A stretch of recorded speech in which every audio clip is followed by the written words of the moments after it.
kelas 9, apa kabar? Kita bertemu lagi di kali ini tentunya dengan media yang berbeda. Biasanya kita bertemu secara langsung, tapi ini melalui video pembelajaran. Nah, saya harapkan dengan cara yang berbeda ini tidak mengurangi kalian untuk semangat belajar, gitu ya. Untuk kelas 9, materi yang akan kita pelajari pada satu yaitu tentang teks laporan percobaan. Oke. Pengertian teks laporan percobaan ya.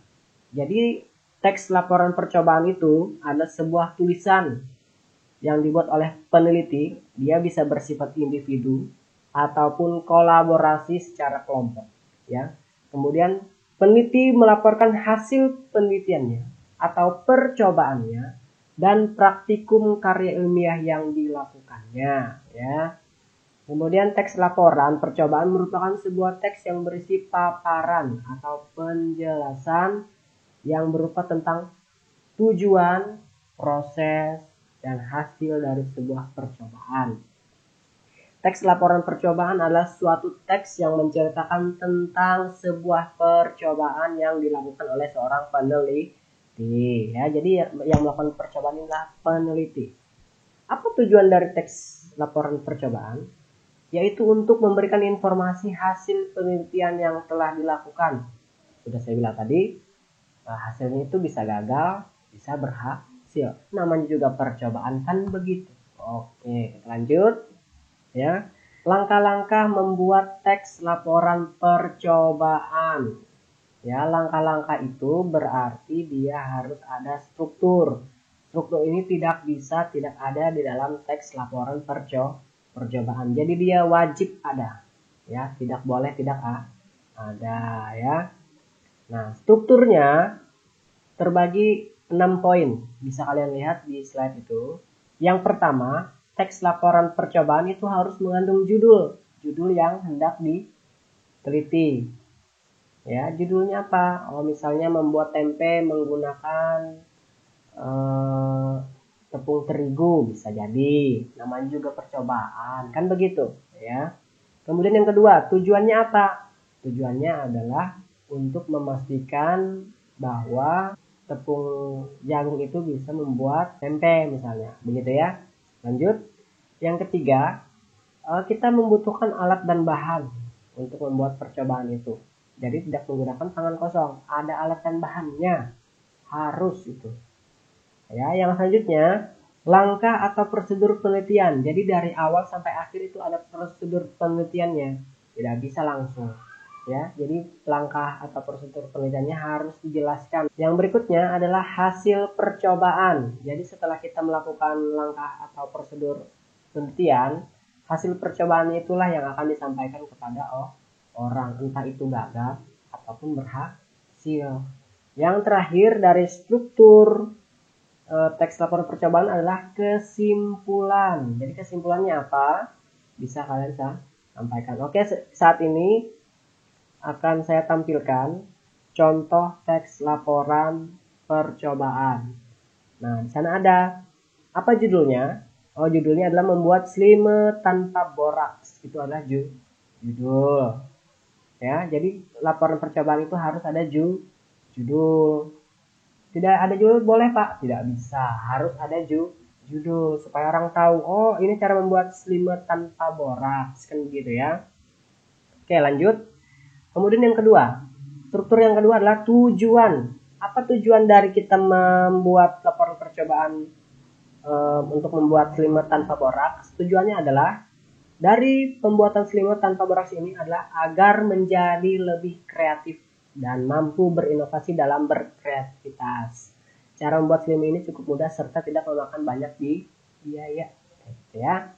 Oke, kemudian struktur yang ketiga, alat dan bahan. Nah, di sana ada alat dan bahan yang disiapkan ketika kita melakukan percobaan. Alat dan bahan, ya. Apa saja yang pertama? Oh, ada lem povinal secukupnya. Saya tidak tahu itu lem povinal itu. Kemudian yang kedua ada deterjen bubuk secukupnya, deterjen cair secukupnya, pembersih lantai secukupnya, air juga secukupnya, alat pengaduk, sebenarnya pengaduk aja ya, tidak perlu menggunakan kata alat. Mengaduk itu bisa mixer, bisa sendok atau tangan, ya, atau sumpit boleh. Asal jangan pakai kepala nanti mengaduknya ya. Kemudian yang ketiga, wadah tempe slime itu bisa baskom atau yang lainnya ya, disesuaikan dengan keadaan saat kalian melakukan percobaan gitu ya. Nah, kemudian langkah-langkahnya ya, struktur yang keempat. Langkah-langkahnya adalah yang pertama, mula-mula bukan ula-ula. Mula-mula campurkan terlebih dahulu lem povinal, pembersih lantai, deterjen cair, deterjen bubuk, dan air secukupnya saja ke dalam wadah slime. Campuran ini disebut dengan aktivator. Ya. Yang kedua, aduklah campuran tersebut sampai merata. Kemudian tambahkan lem povinal ke dalam campuran aktivator sampai selesai ya, sampai nomor 8 saya perhatikan saja. Slime tanpa boraks pun sudah dapat dimainkan. Nah, itu adalah langkah-langkah penelitian ya, percobaan tadi. Oke, kemudian hasilnya apa? Hasil yang didapatkan dari percobaan tadi. Oh, kita baca. Setelah melakukan percobaan ini, kita dapat mempunyai slime yang aman digunakan tanpa menggunakan boraks. Saat ini, slime tanpa boraks sangat populer di kalangan anak-anak dan remaja. Apa itu slime? Kalian coba komentar di bawah. Jangan lupa ya. Kesimpulannya apa? Nah, ini adalah struktur terakhir. Dengan membuat sendiri slime tanpa borak, kreativitas serta pengetahuan kita menjadi bertambah. Ya, selain itu, slime tanpa boraks ini biayanya cukup murah dan terjangkau. Slime ini juga aman apabila terkena kulit sebab tidak mengandung borak. Oke, tugas untuk kalian. Buatlah sebuah teks percobaan dengan judul mengedit foto melalui sebuah aplikasi. Mengedit foto melalui sebuah aplikasi. Aplikasinya itu apa Pak? Aplikasinya terserah. Mau aplikasi edit foto di HP boleh, di laptop boleh, dimanapun boleh, asal jangan di tanah ya, tidak bisa. Kalian tentukan tujuan dari meneliti itu apa. Kemudian alat dan bahan yang digunakan apa. Langkah-langkah mengeditnya itu seperti apa. Kemudian hasil akhir dari kalian mengedit itu apa. Dan kesimpulannya, edit videonya itu bagus, edit fotonya itu bagus atau tidak, gitu ya, menggunakan aplikasi yang kalian pakai untuk mengedit foto. Foto siapa Pak? Oh ya, foto kalian, masa foto saya, ya, paham ya? Oke, kalau tidak paham silakan nanti komentar di bawah. Oke, sekian untuk pembelajaran video kelas 9 tentang membuat teks laporan percobaan. Selamat belajar dari rumah. Untuk materi yang sudah saya sampaikan hari ini, silakan nanti kalian unduh atau kalian download melalui website sekolah. Websitenya sudah saya tampilkan, silakan klik di sana. Atau kalian kalau mau langsung subscribe, klik subscribe dan nyalakan loncengnya.